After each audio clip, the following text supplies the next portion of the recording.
The Vanguard's light, a Kaelen research vessel crafted from advanced bioalloys, drifted with a quiet hum through the shimmering expanse of the ancient nebula.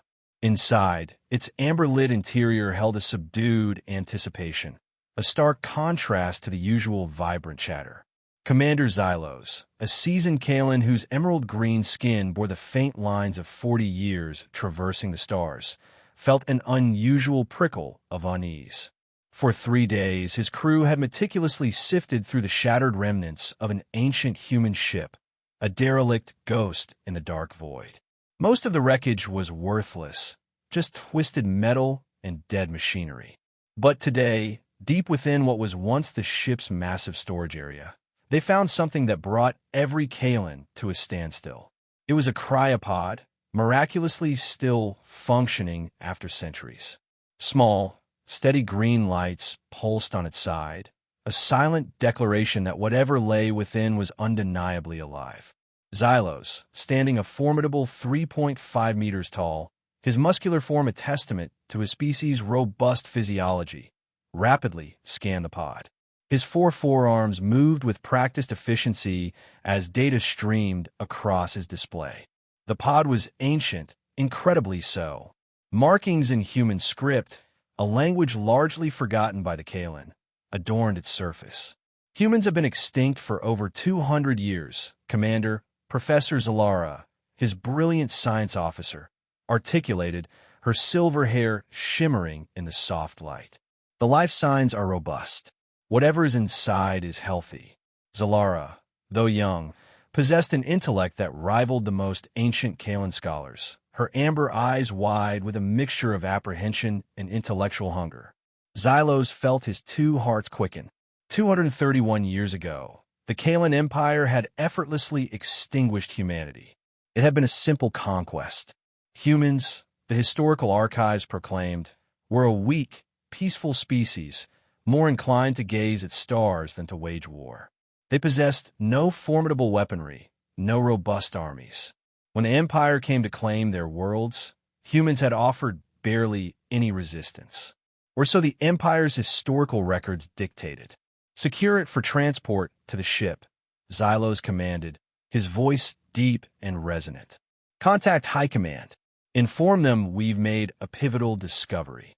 The cryopod was meticulously transferred aboard the Vanguard's light. Xylos immediately summoned the Empire's foremost scientific minds. Professor Zalara, renowned throughout the Kaelen galaxy as the preeminent expert on vanished species, was the logical choice. If anyone could safely awaken the human within, it was she. News of the discovery propagated swiftly through the Empire. A living human, the last of its kind, dormant in the cold embrace of space for over 2 centuries. Scientists from across the galaxy converged, eager to witness this relic. Military commanders desired to dissect it, to understand its biology.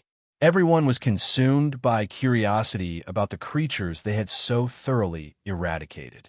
The cryopod was ultimately transported to the Sanctuary of Truth, a colossal, floating architectural complex built around the luminous ancient nebula. This vast station, teeming with the Empire's finest laboratories and most advanced equipment, served as the Kaelen heart of knowledge. Professor Zalara spent weeks preparing for the awakening. She meticulously delved into archaic human biological files, prepared specialized chambers with precise atmospheric and temperature controls, ensuring every parameter was flawless. General Kura, head of military operations at the station, observed the preparations with a hardened gaze. Her emerald-green skin, scarred from countless battles, bore witness to a warrior's life. She harbored a profound distrust of this human, even while it remained in its state of induced slumber. "Why are we rousing it?" she queried Professor Zalara one cycle, her voice a low growl. "Dead things should remain dead. Because we can learn from it," the professor replied, her amber eyes fixed on the cryopod. "We can study how humans lived, how they conceived of the universe. This creature is the final tether to a species we extinguished. Consider the profound discoveries we might unearth." The day of the awakening finally arrived. Scientists and soldiers, An assembly of the Empire's elite gathered around as Professor Zalara initiated the intricate process. Machines hummed and beeped, a symphony of delicate reawakening. The temperature within the pod gradually ascended. After 200 years of profound stasis, the human was poised to open its eyes. The pod's lid opened with a soft hiss, a cloud of steam rising as the frigid cryo-atmosphere met the warmer lab air. Inside, lying as still as death, was a human male. He appeared young, perhaps in his late 20s or early 30s. His skin was pale from the protracted sleep, his hair a dark brown, cut short like a soldier's. His body seemed well-built, muscles defined even through his thin, unassuming garments. For a moment, nothing happened. Then, the human's chest rose and fell. He was breathing. His fingers twitched slightly. His eyelids began to flutter. Professor Zalara leaned closer, her scanner humming. The human's heart beat steadily, his brain waves registering as entirely normal. Everything appeared perfectly sound. Then, the human's eyes fully opened. They were brown, the color of rich earth. He surveyed the room, his gaze sweeping over the array of strange alien faces staring down at him. He neither screamed nor panicked, unlike most creatures after such a prolonged stasis. Instead, he slowly sat up, testing his arms and legs, a deliberate assessment of his limbs. "How long was I out?" the human inquired, his voice calm, the words translating clearly through the Kaelen's advanced linguistic device. Professor Zalara was visibly taken aback. Most species awakened from cryosleep confused and terrified. This human appeared remarkably composed, as though he had merely taken a brief nap. "You have been asleep for 231 years, Professor Zalara stated, consulting her notes. "What is your designation?" The human stretched his arms above his head, his joints emitting faint popping sounds. "Jake Martinez, Sergeant First Class, Earth Colonial Defense Force." His voice was steady, strong. "I'm guessing things didn't go so well after I went under." Professor Zalara glanced at her datapad. "Your species engaged the Kaelen Empire in your year 2156. The conflict endured for 6 months. Your people were vanquished. All human worlds were subsumed. Your species was declared extinct." Jake nodded slowly, as if this news held no element of surprise for him. "Figured as much. Otherwise, you probably wouldn't have found me drifting in space." He looked around the room again, his gaze meticulously studying each alien face. "So what happens now? Am I a prisoner or a science project?" "You are a guest," Professor Zalara stated quickly, her voice softening. "We seek to understand your people. You are the last human in the galaxy. Your knowledge is immeasurably valuable to us." Jake chuckled, though it was a humorless sound. "Last human. That's something." He rose from the pod. The Kaelen stepped back instinctively as he stood to his full height. He was only 1.8 meters tall, considerably shorter than the towering Kaelen, but something in his movements made them subtly apprehensive. As Jake's feet touched the metallic floor, a strange sound emanated. The metal beneath his boots yielded slightly, a small, barely perceptible dent. Professor Zalara glanced at her scanner. The readings were utterly incongruous. According to the sophisticated Kaelen machine, Jake weighed far more than he should. His bones were denser than any known creature. His muscles were packed with an impossible compactness. "Is there somewhere I can clean up?" Jake asked, his voice breaking the tense silence. 200 years of sleep makes a man feel pretty rough. General Kyra, who had been silently observing from the rear of the chamber, stepped forward, her forearms crossed. "You will be provided quarters on level 5. You will have guards at all times. You will not depart your assigned area without explicit authorization." Jake met her gaze and smiled. It was a friendly smile, yet something in his eyes caused the general an uncomfortable tremor. "Sure thing. Lead the way." As they traversed the spacious, amber-lit corridors of the station, Jake moved with a deliberate caution. He seemed to be analyzing every step, every minute movement. When he briefly touched a wall for balance, his fingers left faint, almost imperceptible marks in the solid metal. When he opened a door, the handle bent marginally under his grip. Other Kaelen whispered among themselves as they watched him pass. This human deviated dramatically from their expectations. Ancient records described humans as weak, soft creatures. Yet, Jake moved like a predator, like something forged for conflict. Professor Zalara meticulously logged notes on her data pad as they walked. The human strength far surpassed normal biological parameters. His reflexes appeared extraordinarily rapid. His awareness of his surroundings was almost supernatural. Either the ancient records concerning humans were fundamentally erroneous, or Jake Martinez was not a typical human. Upon reaching his assigned quarters, Jake surveyed the modest room. It contained a bed, a desk, and a viewport offering a breathtaking vista of the stars. Everything was constructed for creatures far larger than him. "Not bad," he remarked. "Better than some places I've slept." He sat down on the bed, and it groaned audibly beneath his weight. "So, Doc, what do you want to know about humans?" Professor Zalara realized she had a multitude of questions, but suddenly, none of them seemed safe to ask. This human was supposed to be the last survivor of a weak, vanquished species. Yet, gazing at Jake Martinez, the professor harbored a profound, chilling doubt. Had they committed a catastrophic error in awakening him? Outside the viewport, the stars appeared as they always had, but somehow, everything felt irrevocably altered. The last human was awake, and the galaxy would never be the same. The next morning, Jake woke up feeling better than he had in centuries. The peculiar thing was, he actually felt better than before he'd gone into cryosleep. His body felt stronger, his mind clearer. He stretched and heard his joints pop in a way that sounded almost like metal bending. Professor Zalara arrived early with a team of medical assistants. They wheeled in an array of machines and scanners, all designed to meticulously study Jake's unique physiology. The professor was eager to unravel the mysteries of human biology, but a nervous tremor ran through her. The readings from yesterday still troubled her. "Good morning, Jake," Professor Zalara greeted through the translator. "We would like to perform some tests today. Nothing painful, simply scans and measurements." Jake sat up on the edge of his bed. As he did, the metal frame groaned loudly beneath him. "Sure, Doc, but I've got some questions first." "Of course. What would you like to know?" Jake stood up and walked to the viewport. His bare feet made small, almost imperceptible dents in the floor with each step. "You said my people fought your empire for 6 months. That seems pretty short for a war." Professor Zalara consulted her notes. "Yes, from first contact to final defeat, it was precisely 6 months and 12 days. Your people were unprepared for conflict. They possessed no formidable military, no advanced weaponry. Most human settlements surrendered without significant resistance." Jake nodded slowly. "What year did this happen?" "The year 2156, according to your calendar." Jake was quiet for a long moment. Then, he began to laugh, though it was devoid of humor. 2156.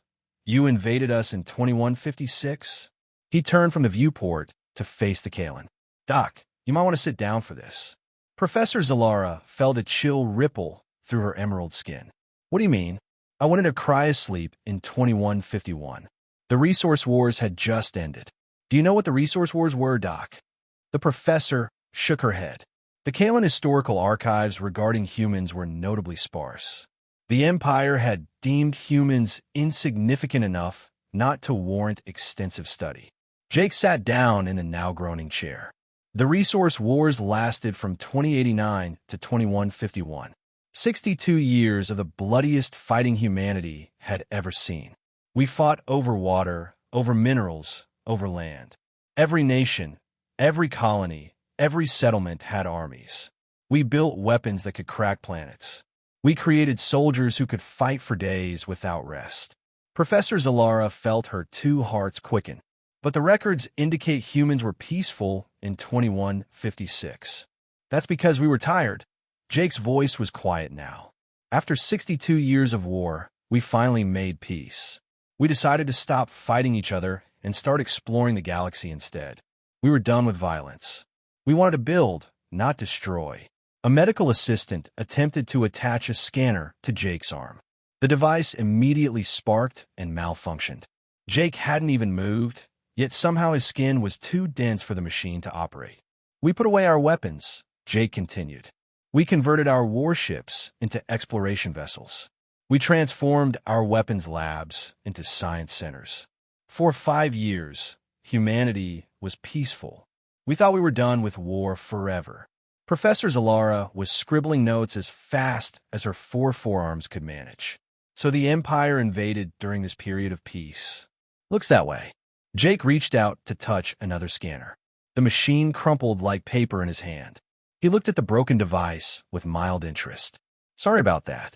I guess I don't know my own strength. General Kyra, who had been listening from the doorway, stepped into the room, her forearms crossed in a defensive posture.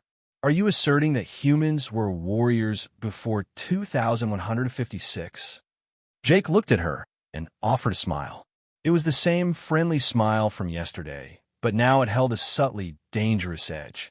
General, let me put it this way. I was born in 2121, right in the middle of the resource wars. By the time I was 18, I had fought in 12 major battles.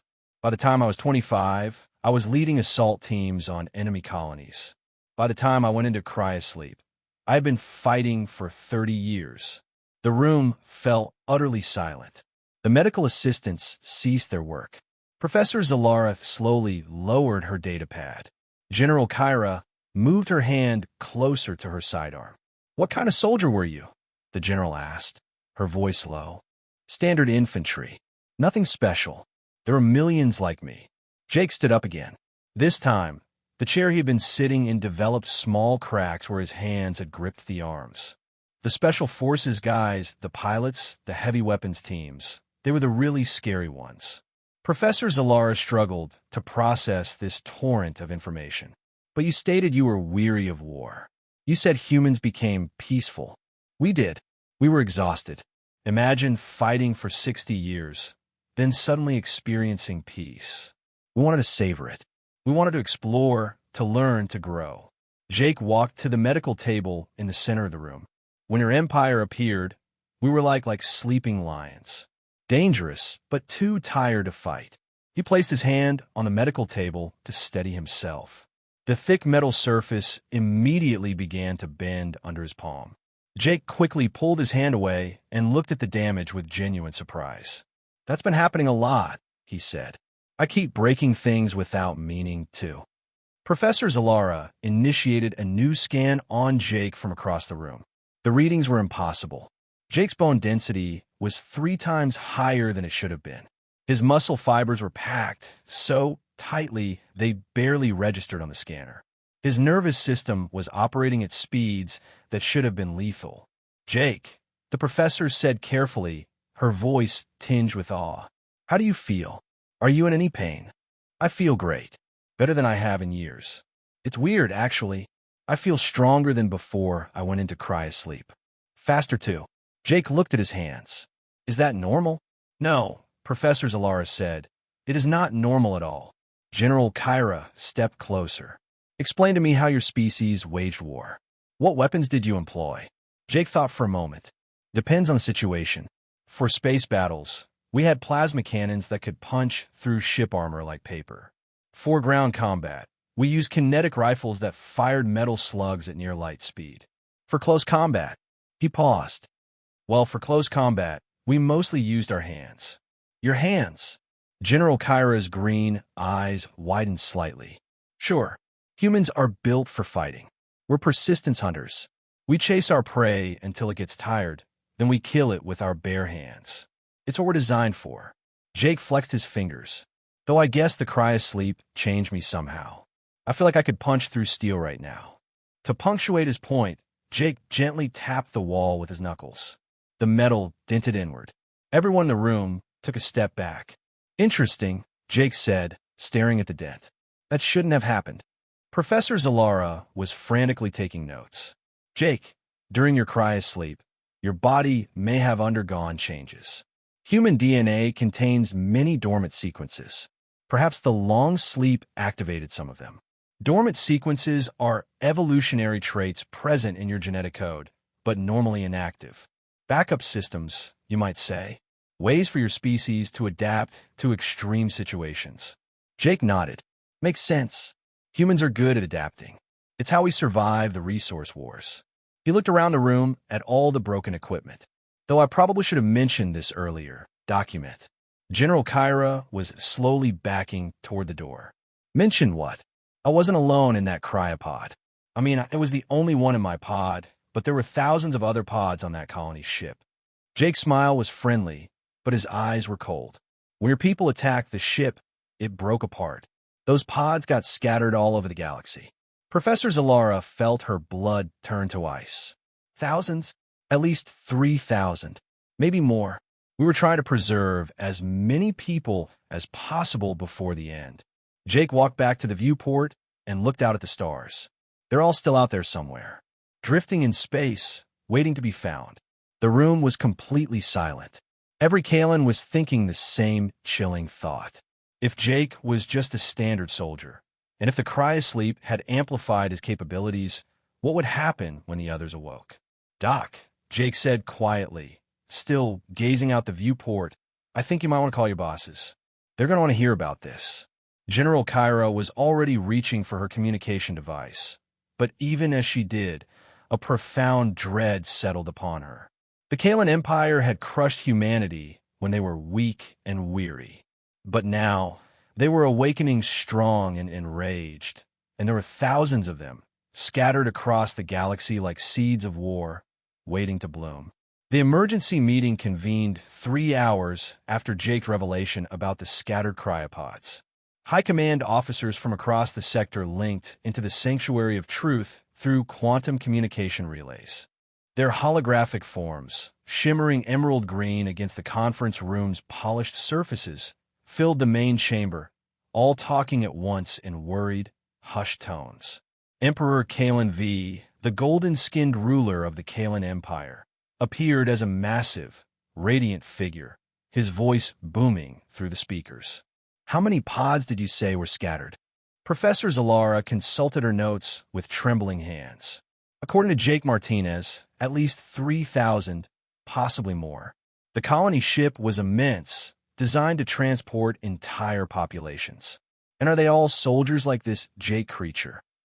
Zalara didn't need to complete the sentence. The implication hung heavy in the air. General Kyra stood at attention, her formidable presence commanding respect. Emperor, I respectfully request permission to significantly increase security around the human. His physical capabilities transcend anything we have ever documented. Emperor Kaelen V leaned forward, his golden eyes narrowing. Elaborate. He breaks everything he touches without conscious effort.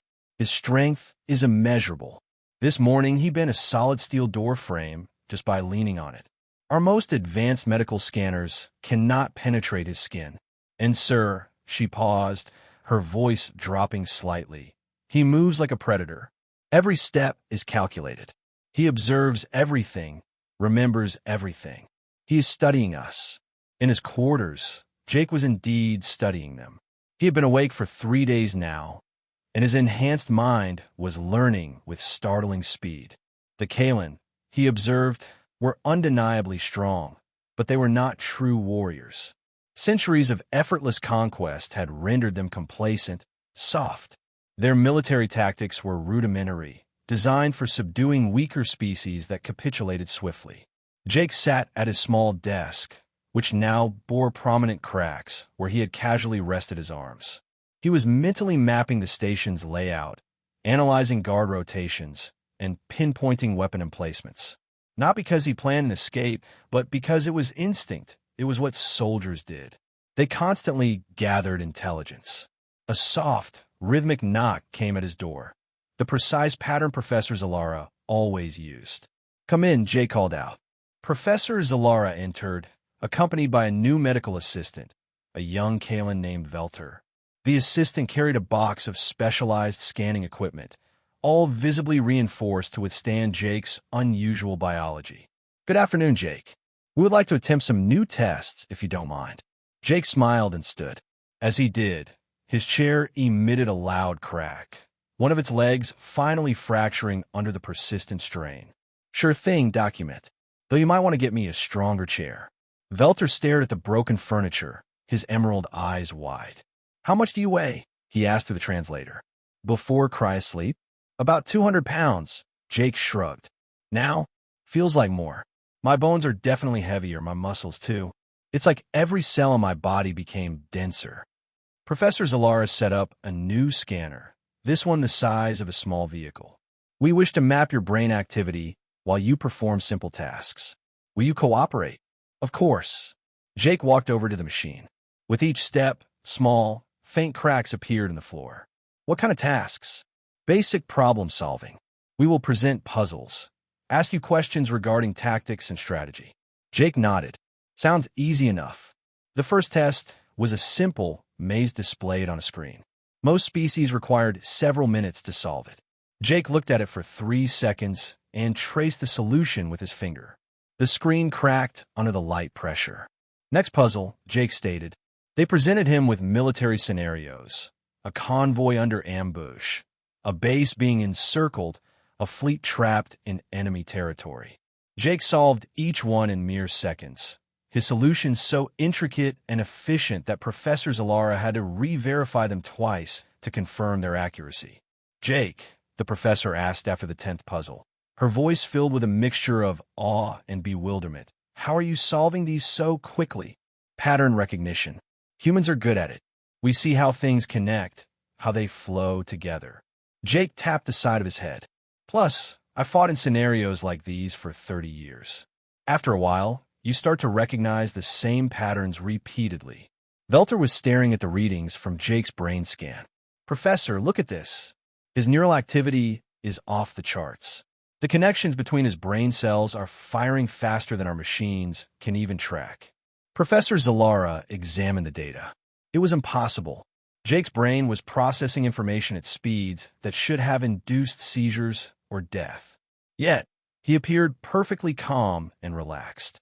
Jake, do you feel mentally different? Smarter than before? Jake considered the question. Yeah, actually, I feel like my thoughts are clearer.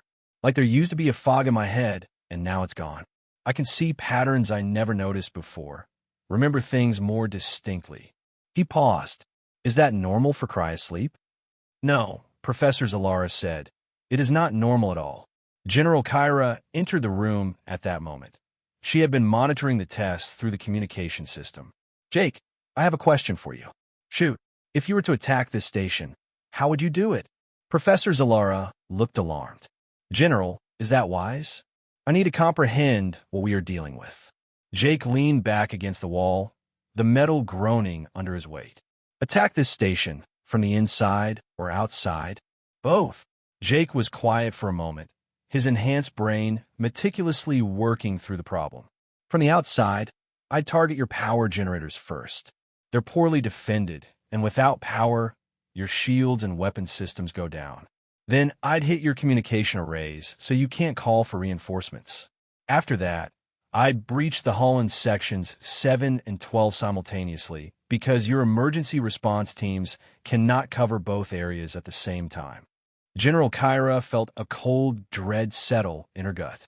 Jake had just identified critical weaknesses in their defenses that had taken her years to uncover. From the inside, Jake continued, I'd wait for shift change at 0600 hours. That's when you have the fewest guards on duty. I'd disable artificial gravity first, because you aren't trained to fight in zero gravity, but humans are. Then I'd seize control of the central computer core and lock down all blast doors, trapping everyone in separate sections. The room was utterly silent. Jake had just articulated a flawless plan to seize control of the station, and he had done it with effortless ease. How long would it take you to capture this station? General Kyra asked quietly. Jake shrugged. Maybe an hour. Less if I didn't care about keeping everyone alive. Professor Zalara was frantically taking notes. Jake, how many humans would it take to conquer a planet? Depends on the planet. A civilian world? Maybe a dozen soldiers. A military world. Jake considered it. 50 if they were good. 100 if you wanted to be absolutely secure. And to conquer the entire Kaelen Empire? Jake laughed. Doc, you guys have, what, 10,000 worlds? Most of them aren't military targets. You need maybe 1,000 really good soldiers. Give them proper equipment and support, and they could take the whole empire in a year.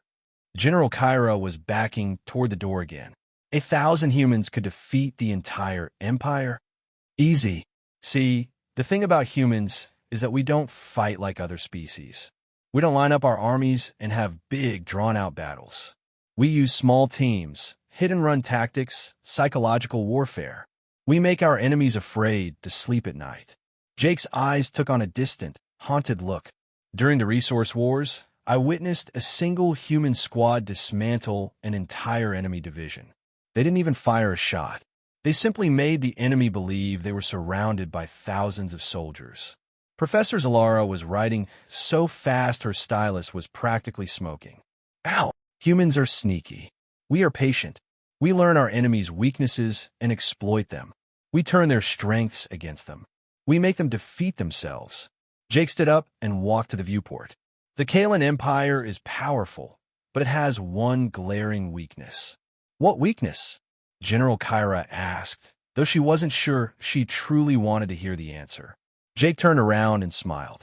It was the same friendly smile, but now it held an undeniable edge of menace. You have never fought a real war. All your victories have been against weak species that surrendered quickly. You don't know how to fight an enemy that fights back, an enemy that adapts, an enemy that never gives up. He looked out at the stars again. Somewhere out there, my people are waking up. They're going to be confused at first, just like I was. But then they're going to realize what happened to Earth, what happened to humanity. And when they do, Jake didn't finish the sentence, but every Kaelen in the room could vividly imagine what came next. 3,000 angry human soldiers, their bodies and minds enhanced by cryosleep, scattered across the galaxy, each one capable of dismantling entire military installations, each one forged in 60 years of brutal warfare. Professor Zalara looked at her data one more time. Jake's physical and mental capabilities were still increasing every day. He grew stronger, faster, smarter. If the other humans were experiencing the same alarming changes, General, the professor said quietly, I believe we need to contact the Emperor immediately. General Kyra was already activating her communication device, but deep down, a chilling realization solidified within her. It might already be too late. The Kaelen Empire had ruled the galaxy for centuries through intimidation and overwhelming force. But they had never encountered an adversary like humanity. And now, humanity was awakening, one cryopod at a time, scattered across their vast empire like the very seeds of war, waiting to bloom. The age of effortless conquest was about to end. The age of humanity was about to begin. Emperor Kaelen V himself arrived at the Sanctuary of Truth the very next day. The golden-skinned ruler of the Kaelen Empire hadn't left his home world in 50 years, but the reports concerning Jake Martinez were far too critical to dismiss. He brought with him the Empire's top generals, scientists, and weapons experts. Jake watched through his viewport as the massive Imperial flagship, a vessel 3 miles long and bristling with weaponry, docked with the station. It was designed to cow enemies into submission by its mere appearance. Impressive ship, Jake remarked to General Kyra when she came to escort him to the meeting. Must have taken a lot of resources to build. The Imperial Dreadnought has conquered 100 worlds, the general replied with a proud tone. Jake nodded politely. I'll bet it has. Those worlds probably didn't have much of a space fleet though, right? General Kyra offered no verbal reply, but her silence spoke volumes, confirming Jake's unspoken assessment. The Kaelen Empire's might was built on the subjugation of technologically inferior civilizations. They had never encountered genuine military opposition. The throne room had been swiftly converted into a testing facility. Dozens of cameras and sensors were strategically positioned around a vast, circular arena. Emperor Kaelen V sat upon his crystalline throne, 15 feet tall and radiating an inner luminescence. His voice boomed as he spoke. Human creature, I am informed you possess intriguing capabilities. I wish to witness them for myself. Jake stood in the center of the arena, appearing small compared to the towering Kaelen surrounding him. He wore simple gray clothes and carried no weapons or armor. To most observers, he seemed utterly harmless. "What did you have in mind, Your Majesty?" Jake inquired, offering a respectful, yet unnervingly calm, bow. General Xylos stepped forward. "We will evaluate your combat prowess against our battle drones. These machines have vanquished warriors from every species in our empire." "Sounds fair," Jake said. "How many drones?" "We will commence with one." A panel on the floor hissed open, and a combat drone ascended. It stood 8 feet tall, forged from black metal, with 4 arms terminating in energy weapons. Red lights glowed where its eyes should have been. The machine had been meticulously designed to be intimidating, and it succeeded with most species. Jake looked at the drone with the calm, assessing interest of someone examining a new tool. "Nice design. Very scary looking. Can I have a minute to stretch first?" The request seemed so innocuous that no one objected. Jake began performing simple exercises, rolling his shoulders, bending his knees, twisting his spine. What the observers failed to comprehend was that he was systematically reactivating muscle memory from decades of relentless combat training. As Jake stretched, his enhanced brain was simultaneously analyzing the drone. He noted the servo motors in its joints, the power conduits running along its arms, the sensor arrays in its head. He calculated its probable speed, strength, and reaction time. By the time he finished stretching, he knew precisely how to defeat it. "Ready when you are," Jake stated. General Xylos activated the drone. It immediately raised its weapons, firing stunning energy blasts that could demolish a building. Jake was no longer there. He had moved with such incredible velocity that the cameras barely registered his displacement. One moment, he was standing in the center of the arena. The next, he was directly behind the drone. His hand brushed the back of the machine's head, and the drone simply ceased to function. The entire arena fell silent. The drone had been active for less than 3 seconds. "What did you do?" General Xylos demanded, his voice laced with disbelief. Jake held up a small piece of circuitry. "Disconnected its main processor. The drone is fine. It just can't think anymore." He gently pushed the machine, and it toppled over with a resounding crash. Again, the Emperor commanded, his voice now imbued with a newfound urgency. "Use 5 drones this time." 5 drones rose from the floor, encircling Jake. They were swifter than the first, with enhanced weaponry and thicker armor. They attacked in perfect synchronization from all directions. Jake moved like water flowing around obstacles. He effortlessly slipped between searing energy blasts, ducked beneath swinging metallic arms, and touched each drone precisely where it needed to be touched. 5 machines that could have annihilated a small army were disabled in less than 10 seconds. "More!" the Emperor commanded, his golden eyes fixed on Jake. 10 drones. 20. 30. Each time, Jake moved through them as if they were frozen in place. He never appeared hurried or stressed. He never wasted a single movement. Every action was flawless, calculated, incredibly efficient. The Kaelen observers began to grasp that they were not witnessing a mere fight. They were observing an artist at work. 50 drones, General Xylos declared, his voice now trembling. All at once, 50 combat drones filled the arena.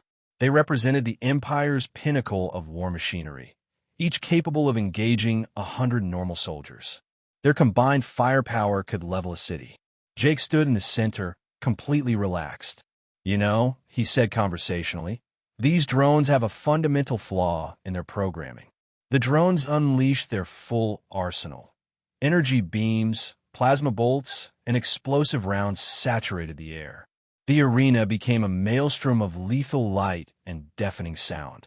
When the smoke finally cleared, all 50 drones lay in neat, perfectly disabled piles around the arena. None were destroyed, only carefully deactivated. Jake stood precisely where he had been before, without a single scratch. "What flaw?" Professor Zalara asked, her voice filled with utter astonishment. Jake picked up a piece of drone armor that had been blown off during the simulated battle. "They're designed to fight enemies that think like Kaelen. Predictable tactics, straightforward attacks, overwhelming force. He effortlessly crushed the armor plate in his hand, as if it were made of delicate paper. Humans don't think that way. Emperor Kaelen V rose from his throne. For the first time in his exceptionally long life, he felt the icy grip of fear. How did you avoid all those weapons? I didn't avoid them. I redirected them. Jake pointed to scorch marks on the walls and floor. Your drones were shooting each other. I just moved them into position and let their own programming do the work. General Xylos was meticulously studying the battle recordings. Impossible. The reaction time required, the spatial awareness, the tactical processing. No organic creature can process information that fast. Jake shrugged. Ulmanskan. We evolved to hunt in packs, to coordinate complex attacks, to think 3 steps ahead of our prey. The cryosleep just made me better at what I was already good at. Professor Zalara was taking frantic notes. Jake, during the resource wars, were all human soldiers capable of this? Some are better, some are worse. I was pretty average. Jake looked around the arena at all the disabled drones. Though I have to say, these machines aren't as tough as the ones we fought during the wars. Human-built war drones were much nastier. Human-built war drones? General Kyra asked, her voice barely a whisper. Sure, we built machines to fight other machines. They had to be smart, adaptive, unpredictable. Otherwise, they'd lose. Jake smiled his friendly smile, which now seemed profoundly unsettling. I could probably build you a few if you want to see the difference. The mere thought of Jake constructing weapons filled every Kaelen in the room with an acute discomfort. Emperor Kaelen V sank back onto his throne heavily. Human, tell me honestly, if your people were to wage war against my empire, what would happen? Jake considered the question with profound seriousness. Well, Your Majesty, that would depend on a few things. How angry are they? How organized can they get? What kind of resources do they have access to? Assume they're very angry. Assume they can organize. Assume they have access to our technology. Jake nodded slowly. In that case, Your Majesty, I would estimate 6 months. 6 months for what? 6 months for the complete collapse of your empire. Jake's voice was utterly matter-of-fact, as if he were discussing the weather. Maybe less if they decide not to take prisoners. The arena was utterly silent, save for the faint hum of machinery. Every Kaelen was processing the chilling implication of what they had just heard. The human had defeated 50 of their finest war machines without breaking a sweat. He had accomplished it using tactics they failed to comprehend and abilities they could not measure. And he claimed to be merely an average soldier. Somewhere in the dark void of space, other cryopods were drifting between the stars. Other humans were slowly awakening, their bodies and minds amplified by centuries of stasis. They would be confused at first, then enraged when they learned what had happened to Earth, what had happened to humanity. And when enough of them awoke, when they found each other and began to coordinate, the galaxy would learn what humanity was truly capable of. Emperor Kaelen V looked at Jake Martinez, the last human, and realized he might also be the first harbinger of his empire's demise. The creature standing calmly in the arena was not merely a soldier. He was a terrifying preview of humanity's return. And humanity was going to be very, very angry. 3 days after the combat demonstration, emergency reports began flooding into the Sanctuary of Truth from across the galaxy. The first came from the Outer Rim territories. A mining station had found a strange pod floating in an asteroid field. When they brought it aboard, something inside had awakened and seized control of their entire facility in less than an hour. The second report originated from a military outpost near the core worlds. Patrol ships had discovered wreckage from an ancient human vessel. Inside the wreckage were dozens of cryopods. 3 had already been activated. The outpost went silent 12 hours later. Emperor Kaelen V stood in the command center, his golden form shimmering as he watched the grim reports pour in. Each one reiterated the same alarming narrative. Human cryopods were being discovered all across the Empire, and the humans within them were awakening. And they were furious. How many confirmed awakenings so far? General Xylos, the Emperor demanded, his voice a low growl. 47 confirmed, Your Majesty, Xylos replied, consulting his datapad. But the pattern strongly suggests there are many more we haven't located yet. Professor Zalara, her emerald green skin a shade paler than usual, was meticulously analyzing the data from each awakening. The humans are all exhibiting the same enhancements as Jake, she reported, her voice hushed. Increased strength, speed, and intelligence. But some are even more advanced. What do you mean, more advanced? Emperor Kaelen Empire. The human discovered at Mining Station 7 was a combat engineer, Zalara explained. He completely rebuilt their defense systems in 6 hours, rendering them 3 times more effective. The humans at Military Outpost 12 included a pilot. She took control of their entire fighter squadron without ever physically boarding the ships. They simply did her bidding. Emperor Kaelen V felt his crystal heart growing cold. Where is Jake Martinez now? General Kyra checked her monitors.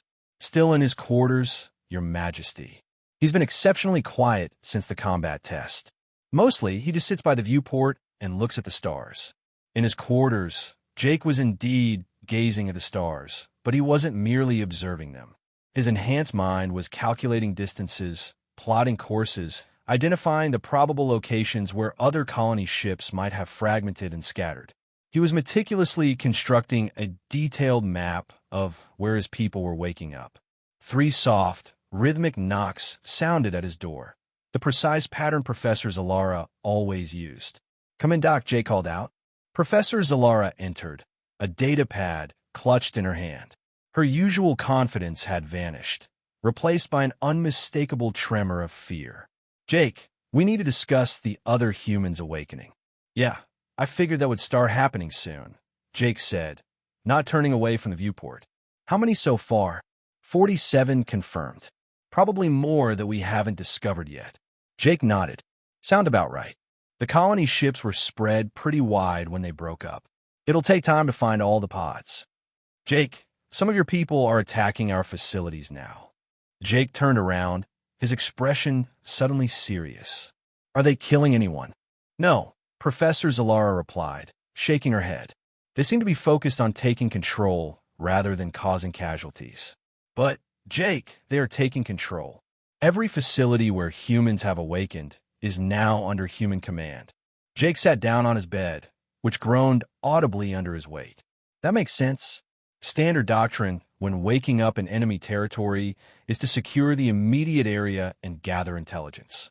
Is that what you've been doing? Gathering intelligence. Jake smiled sadly. Doc, I've been gathering intelligence since the moment I woke up. I know the layout of this station better than your security chief. I know your guard rotations, your weapons placements, your communication codes. I know where the Emperor sleeps and what he eats for breakfast. Professor Zalara felt her legs weaken beneath her. Why have you not acted on this information? Because I was hoping we could work something out peacefully. I was hoping that maybe after 200 years, there could be a different ending to this story. Jake stood up and walked back to the viewport. But it looks like my people have made their choice. What choice? They aren't trying to escape or hide. They're taking control of your facilities. That means they're planning something bigger. Jake gestured to the stars. See, Doc, humans don't just fight individual battles. We fight campaigns. We plan for the long term. Professor Zalara was frantically taking notes. What kind of campaign? Well, if I were in their position, I'd start by securing strategic locations, control communications, weapons production, shipbuilding facilities. Then I'd find the other cryopods and wake up more humans, build up strength while gathering intelligence about the enemy. And then, Jake was quiet for a long moment. And then I'd make the enemy pay for what they did to Earth. Emperor Kaelen V had been listening to the conversation through hidden microphones. He activated the communication system in Jake's room. Human, this is Emperor Kaelen V. I wish to speak with you. Your Majesty, Jake said with a polite nod toward the speaker. What can I do for you? I want to discuss terms. Jake laughed, but it was a cold, bitter sound. Terms, Your Majesty?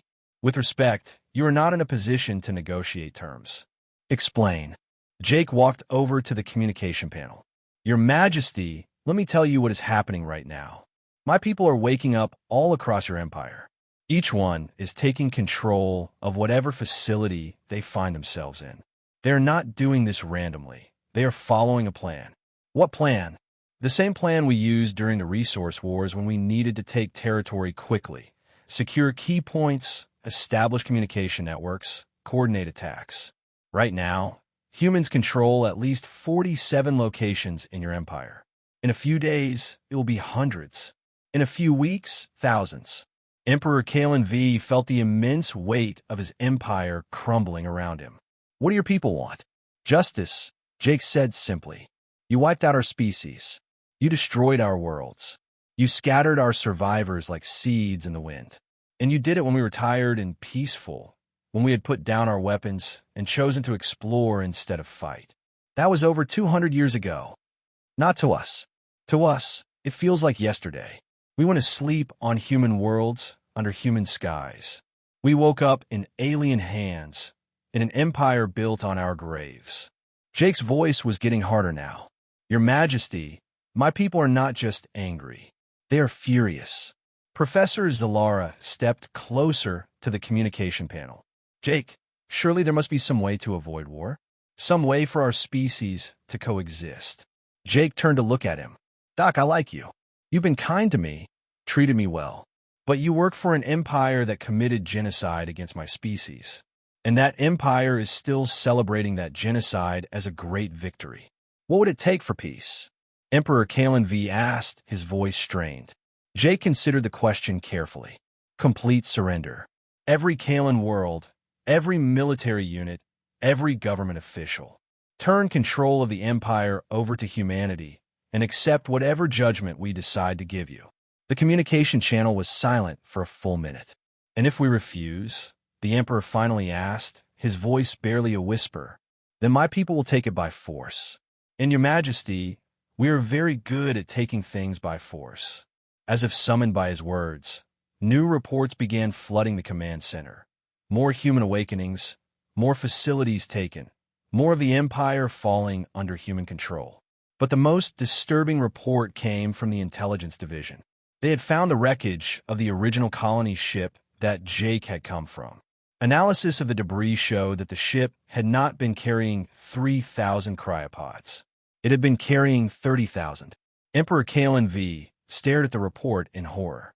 30,000 humans, enhanced by cryosleep, scattered across his empire. If even half of them were found and awakened, they would outnumber his entire military command structure.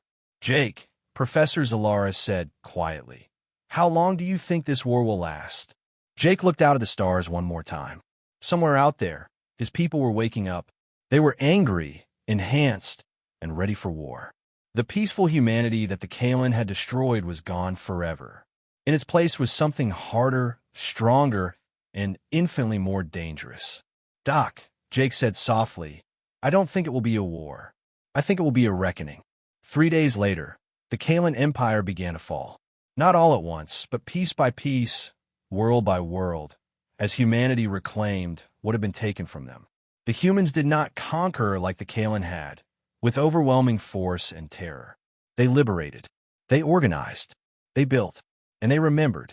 Jake Martinez, the first human to awaken, became the voice of humanity's return. He spoke to Kaelen leaders, offered them choices, gave them chances to surrender peacefully. Some took those chances, others did not. In the end, it took 8 months for humanity to reclaim the galaxy. Not 6 months, as Jake had predicted, because they chose mercy over vengeance, rebuilding over destruction. But the age of the Kaelen Empire was over.